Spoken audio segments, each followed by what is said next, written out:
Então vamos lá, vamos começar. Bom, para quem não me conhece, eu sou Dayana Andrade, eu sou a fundadora do Mãe Educadora, que é um programa que tem como objetivo passar informações aos pais para que eles possam ajudar a vida escolar dos seus filhos e para que ajudem os seus filhos a serem independentes, a serem autônomos e mais esclarecer com relação a algumas dificuldades, o que eu faço quando meu filho não está se adaptando à escola, qual é o meu papel quanto pai, o meu centro, o que eu posso fazer para ajudar o meu filho. Então, a ideia do programa é trazer todos os conhecimentos que eu reuni ao longo de todos os anos da minha vida profissional e somando-se com a vida da Academic Geek, que é a minha escola de reforço escolar que fica aqui em Brasília. Então a ideia é levar esse conhecimento para os pais, porque eu acho que o conhecimento ele precisa ser compartilhado. E eu acho que a gente tem que pensar na transformação que a gente pode fazer na vida das crianças. Essa live ela vai ficar disponível também no nosso blog, no www.mãeeducadora.com.br, e a gente vai transformar também essa live num podcast que também vai estar nesse mesmo site e também vai estar gravado no nosso canal do YouTube. Toda quinta-feira a gente vai fazer um bate-papo, né? A gente vai falar sobre temas que sejam relevantes, então vocês fiquem à vontade para sugerir novos temas. Inclusive esse tema foi uma sugestão de um pai, ele aqui de Brasília, o Leandro. Boa noite, Carla, também. E a gente vai, toda quinta-feira às 20 horas, a gente vai falar um pouquinho. E hoje a gente vai falar sobre adaptação curricular, adaptação escolar e automaticamente a questão da adaptação curricular.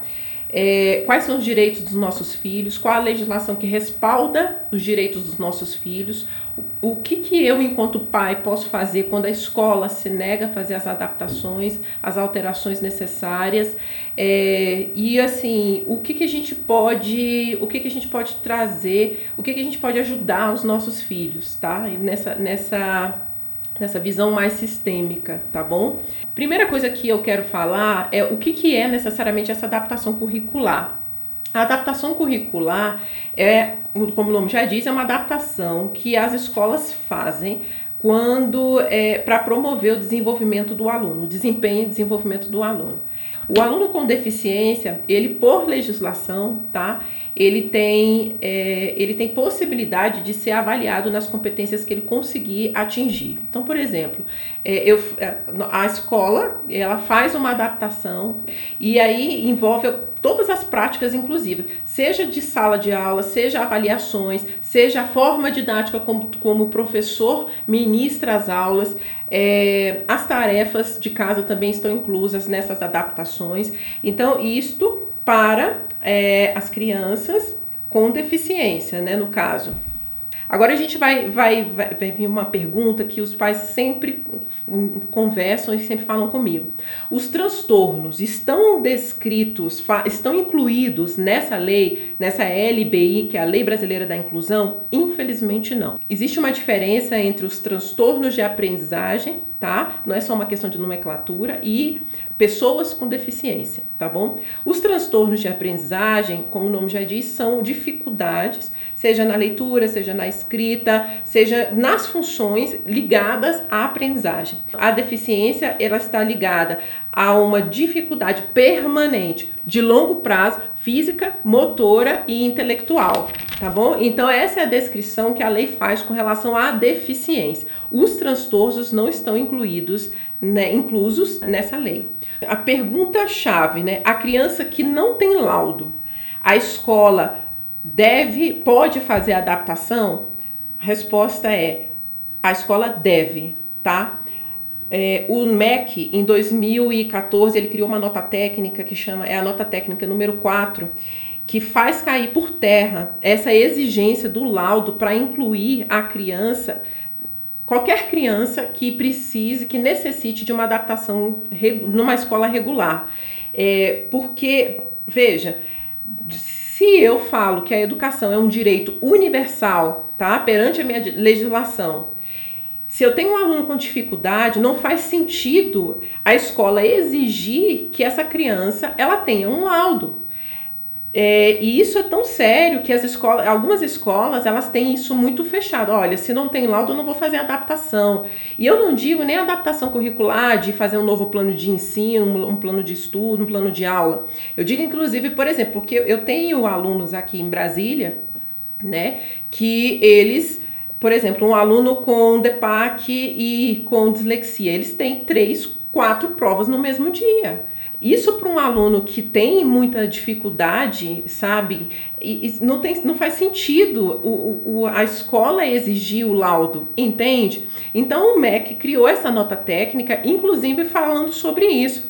E mais, essa nota técnica, ela dá abertura para que os profissionais que fazem o acompanhamento com a criança, por exemplo, se a criança ela faz o acompanhamento com fonoaudiólogo, se ela tem um acompanhamento com psicólogo, com psiquiatra, com outros profissionais, essa nota técnica, ela dá abertura para que esses profissionais conversem diretamente com as escolas e a partir disso daí montem estratégias que possam ajudar os nossos filhos, tá?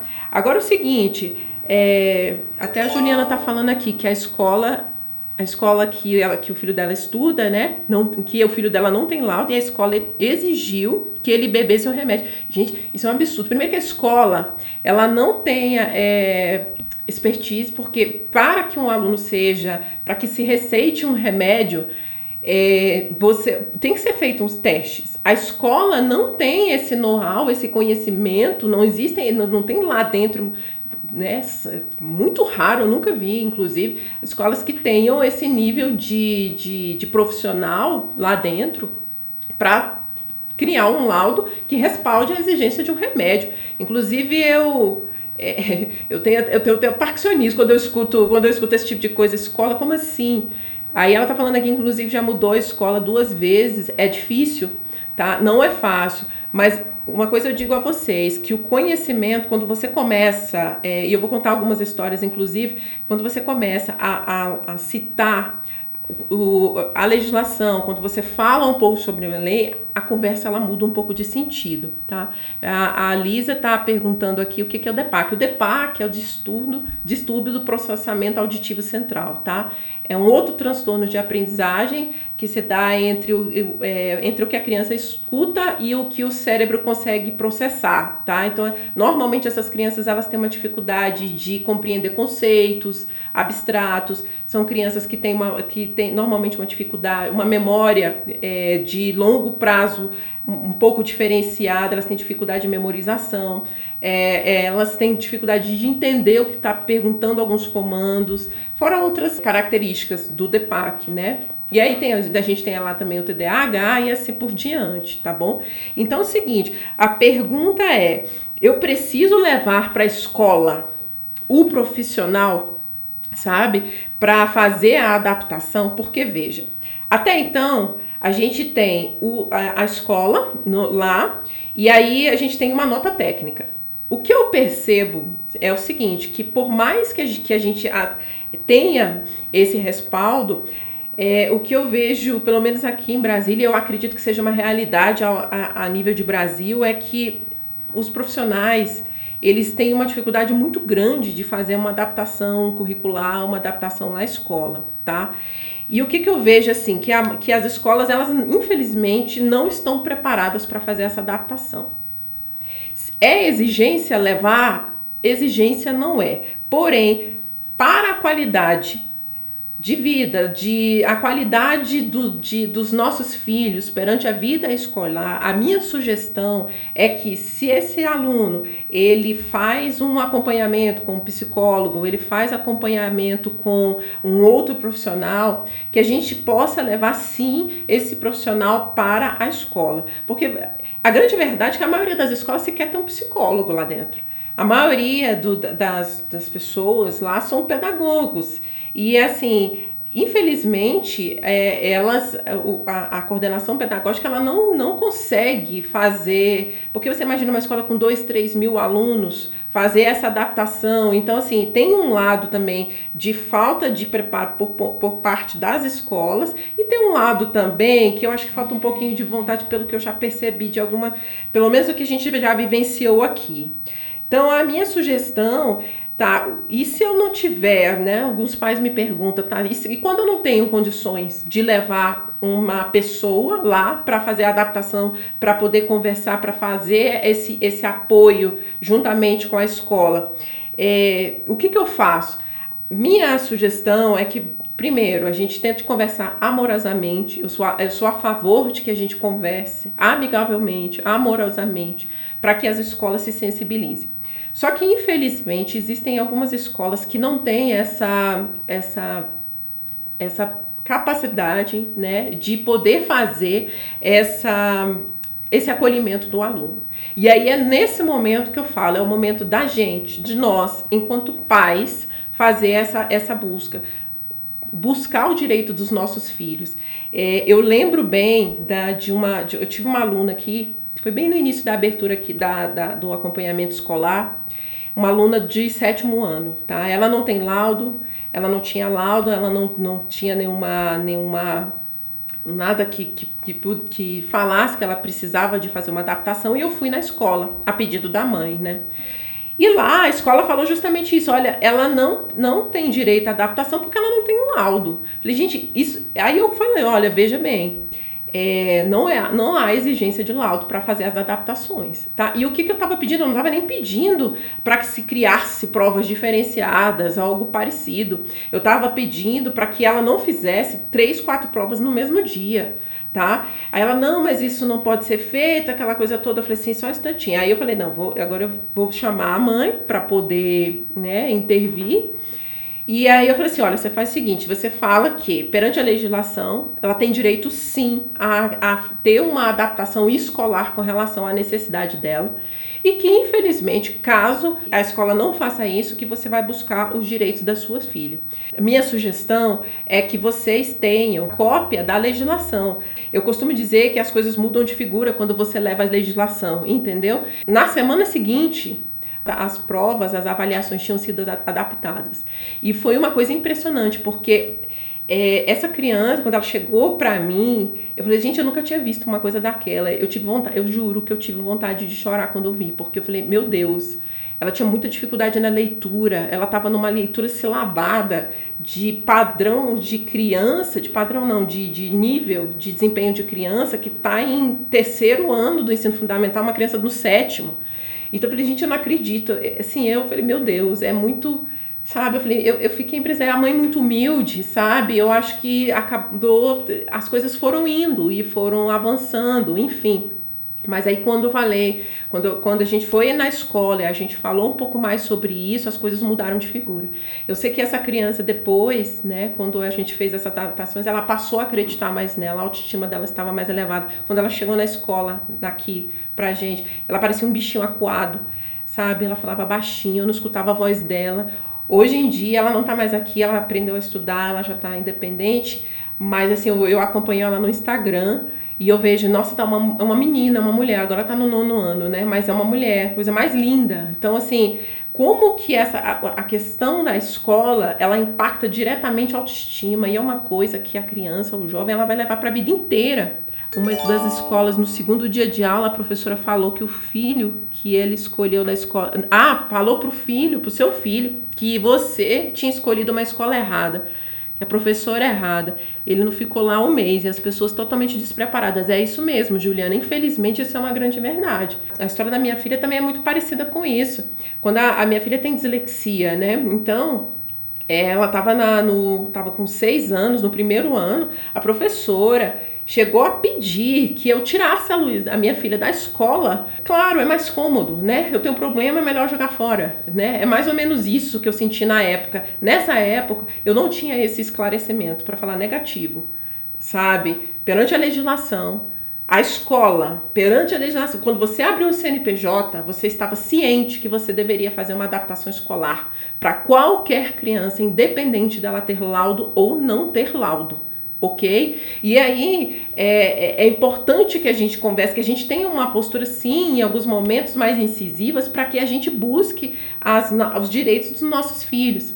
Então, hoje, por exemplo, a minha filha, todo início de ano, Eu tenho uma pasta que eu vou até mostrar para vocês. Aqui, ó, essa aqui é a pasta com o laudo. Nessa minha pasta aqui eu tenho o laudo, avaliação neuropsicológica, tá? Aqui eu tenho o laudo com todas as recomendações do relatório. Eu tenho os exames, então, e eu tenho a legislação. Mas todo início de ano eu tinha que pegar e levar isso aqui para conversar com os professores.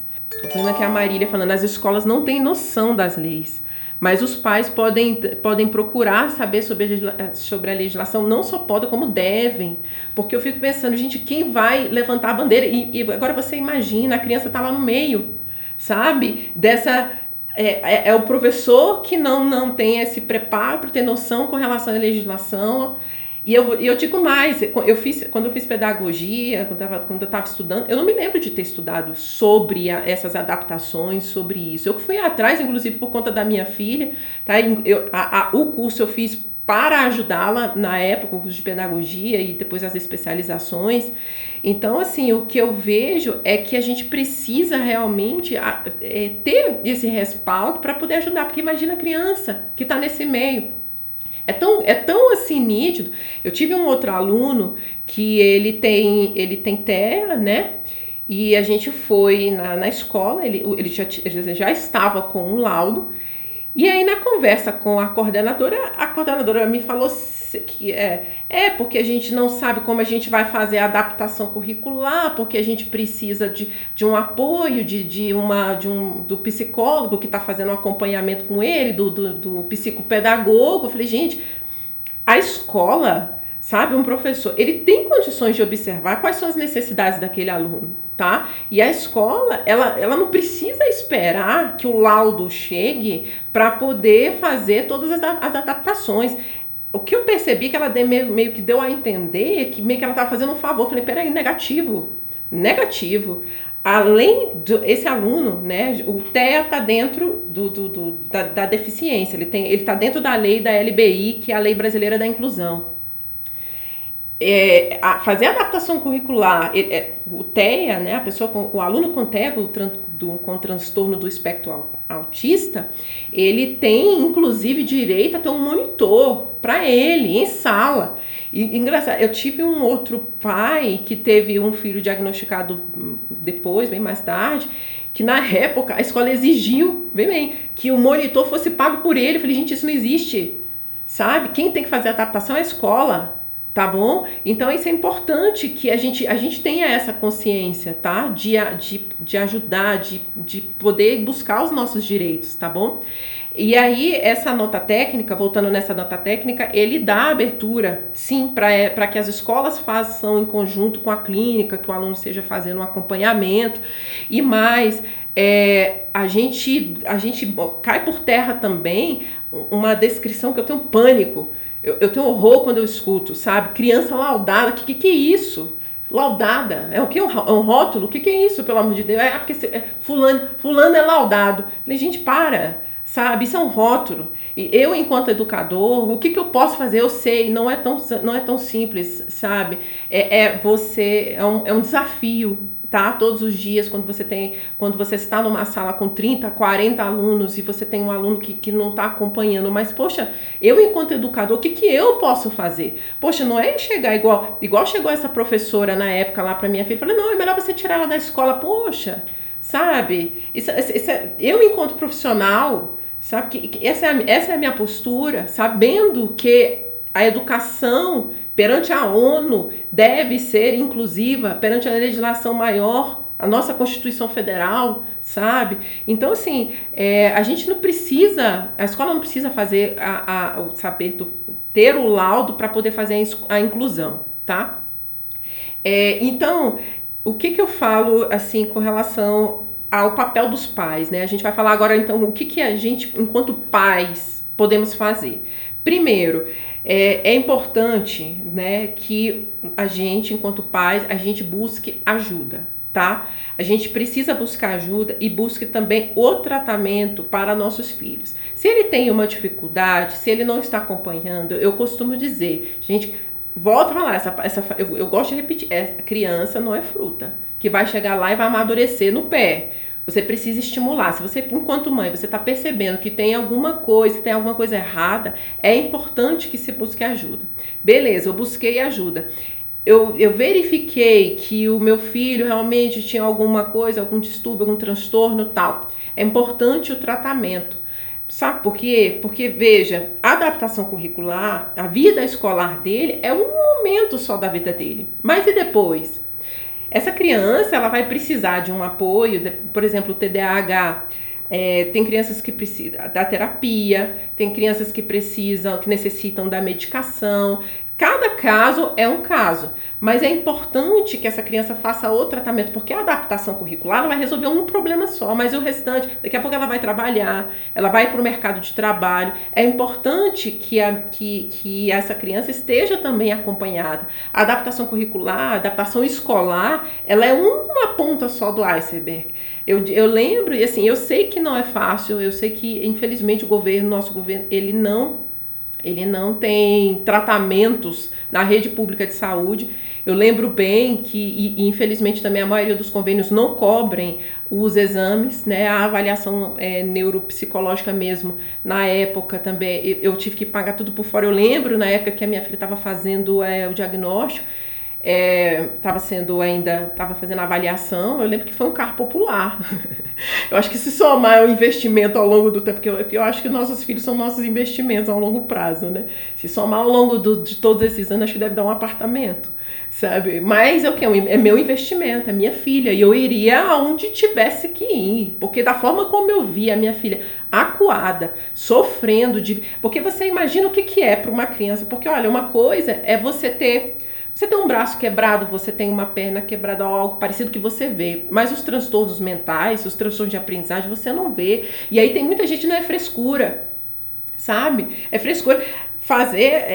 O que é feito com muitas dessas crianças por exemplo, é a mesma coisa que você pegar, por exemplo, um cadeirante e falar para ele, levanta daí, você consegue, isso aí é preguiça. Agora você imagina isso para uma criança que está formando a personalidade dela. Isso é um impacto que vai ser gerado, sabe? Um impacto negativo que vai ser desenvolvido ao longo de toda a vida dela. Sabe? Isso é muito sério. Muito sério. E aí a gente tem adultos, as clínicas de psicanalista, de psicólogos, a gente tem muito adultos que descobriram mais tardiamente, por exemplo, o TDAH, e que depois tem que fazer todo um resgate de todo esse processo que ele vivenciou. Porque para uma criança, você imagina, é muito sério.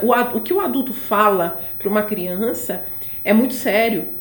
Então, assim, quando você não tem esse acolhimento, quando a criança não tem esse acolhimento, é uma coisa que ela vai levar para a vida dela inteira, sabe? Por isso que eu bato muito nessa tecla, sabe?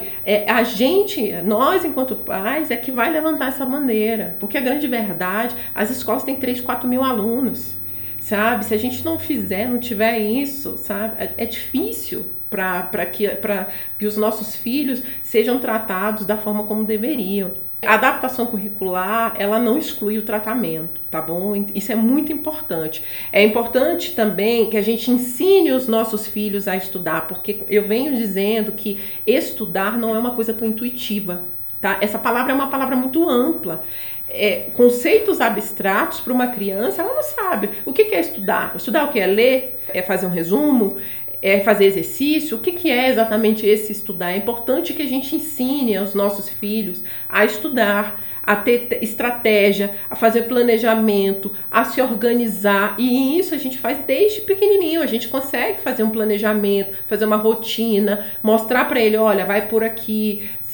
Porque tem muita criança, mesmo que a gente atende aqui, chega no ensino médio, ela não sabe como se organizar, como gerenciar os seus estudos. Em que momento que foi ensinado a fazer uma organização, um planejamento, uma rotina? Não teve aula sobre isso. Eu mesma só vim aprender a fazer estudo, conhecer técnicas na época que eu fui fazer vestibular. Que eu estava fazendo cursinho para o vestibular, tá? Então, assim, não é uma coisa tão intuitiva. Então, a gente, enquanto pai e mãe, a gente precisa também orientar nesse sentido. Porque a grande verdade é que a escola, mesmo com o laudo, o que ela vai fazer? Igual ela fez com minha filha, fez com os outros. Ela vai colocar para sentar na cadeira mais perto, assim, perto do quadro, mais próximo ao professor, e vai Algumas fazem uma adaptação com relação às tarefas de casa, elas fazem algo, é isso, mas o estudar propriamente dito, isso não é feito, tá? Então é importante que a gente ajude os nossos filhos e direcione nesse sentido, né? Pela qualidade de vida da criança, volto a dizer, tá?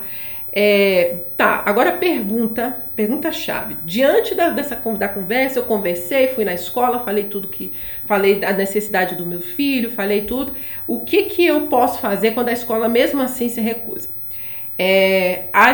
Todos os estados, eles têm uma ouvidoria da Secretaria de Educação, tá?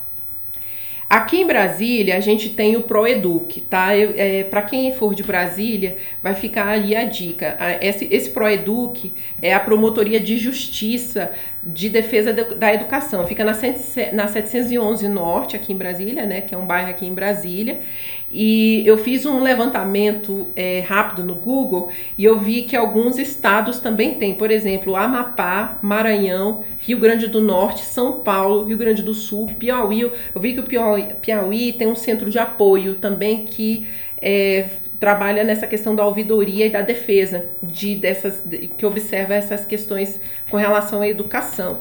E o ProEduc, ele não trabalha só, não é uma promotoria só para a escola pública, não. É para a escola, inclusive, particular, tá bom? Então, existe uma ouvidoria, tá? Em último caso, por exemplo, a gente tem os ministérios públicos também, tá? Tem a promotoria e tem o Ministério Público dentro. Em casos de municípios, se você é de um município mais no interior do Brasil, infelizmente buscar a Secretaria de Educação do Estado. Todo Estado tem uma Secretaria de Educação, todo Estado, porque perante a legislação, os municípios eles têm autonomia de fazer as adaptações curriculares de acordo com a necessidade e com a realidade dos municípios. Em último caso, manda um e-mail pro MEC, sabe? Vai subindo, porque infelizmente, se a gente não correr, é a gente, sabe? São nossos filhos. A gente precisa ajudá-los, né? E é a gente que vai correr, porque a escola, sabe? É mais fácil, como eu falei, a maioria das escolas é mais fácil, não, manda embora. É mais ou menos nesse nível, sabe? Aqui no DF também, a gente tem uma outra lei, que é a lei 5310, né? Que fala da educação especial e do acompanhamento dos estudantes que apresentam necessidades especiais. É uma outra lei específica que fala do acompanhamento dos estudantes com necessidades especiais, que já está dentro daquele enquadramento, é um braço, por exemplo, da Lei Brasileira da Inclusão, tá? É uma lei também. Fora isso, a gente tem uma lei tramitando no Senado também para a dislexia, falando sobre a dislexia, respaldando a dislexia e o TDAH. Então, assim, eu penso que a nossa união, o conhecimento dos pais é que vai levantar essa bandeira, tá? E tem que partir da gente, porque inclusive um pai ele me falou uma coisa que é uma coisa que é sério, que eu falei para ele que o filho dele já estava há alguns anos nessa escola e ele já estava tentando já há algum tempo. E ele falou assim, aí até a escola sugeriu, a escola sugeriu, não, você não quer colocá-lo numa escola pública, porque lá na escola pública tem a sala do recurso, aquela coisa toda. Aí eu falei, e ele falou uma coisa pra mim que é importante. Falou assim, olha, Daiana, enquanto a gente continuar só tirando os nossos filhos, isso não vai mudar. A gente tem que exigir nossos direitos, porque isso não muda. Enquanto a gente não fizer, não mostrar que a gente tem uma legislação que nos respalda, que a gente pode fazer diferente, isso não muda, tá? Então é importante, é isso que a gente precisa. Então a gente precisa se unir. Se você, inclusive eu peço, se você acha que esse conteúdo pode ser relevante para algum pai, por favor, compartilhe, porque é importante. Quanto mais conhecimento a gente levar, melhor para as nossas crianças, tá bom? Bom, então é isso. Eu vou abrir agora para as perguntas. Vou responder a pergunta da Juliana, que seu filho estuda o dia todo, né? E deve estudar em casa. Eu acredito que fazer uma revisão, veja, tem que ver também o que na escola ele consegue revisar, tá? Se na escola ele já faz a revisão, se na escola ele tem um planejamento, um programa de estudo, um programa de revisão, eu sinceramente acho desnecessário. Agora, se o período integral ele fica, porque a minha filha também já foi de período integral, e ela ficava no segundo turno, ela estudava, a escola era pela manhã, na parte da tarde ela ficava assistindo vídeo. Era isso. Falei, gente, é caro um negócio desse. E eu falei, eu tô pagando pra assistir vídeo, sabe? E ela fazia, tinha um horário, um momento de dever de casa, mas era um momento do dever de casa, não tinha apoio, nada, né? E eu falo, fazer dever de casa é diferente de estudar, tá? E aí não tinha isso, tá? Então, assim, vai muito do trabalho que a escola faz, tá bom? Aí, outra pergunta aqui. Os cadernos não vêm para casa. Eu não fico sabendo. É importante. Eu acho que, se possível, pelo menos uma vez por semana, fazer na sexta-feira, se possível. Já que, se não der para levar para casa, pelo menos tirar foto. É possível que o professor tire foto, ou então você mesma pode tirar foto para levar, para saber exatamente o que ele está estudando e fazer uma revisão na semana seguinte. Porque eu não gosto de fazer revisões em véspera de prova, porque isso vai criando um hábito no aluno e ele acha que ele vai poder ficar fazendo isso. Quando você está no quarto até quinto ano, a quantidade de conteúdo ele é até um pouco menor. Mas quando você vai para sexto, sétimo, adiante, você tem 8. Aqui em Brasília tem 14 matérias, tem espanhol, filosofia, ética, robótica, sabe? Tem escola aqui que tem 14 matérias, sabe? Os alunos aqui de sexto ano, algumas escolas já estudam química, física e biologia, entende? Então, assim, não dá.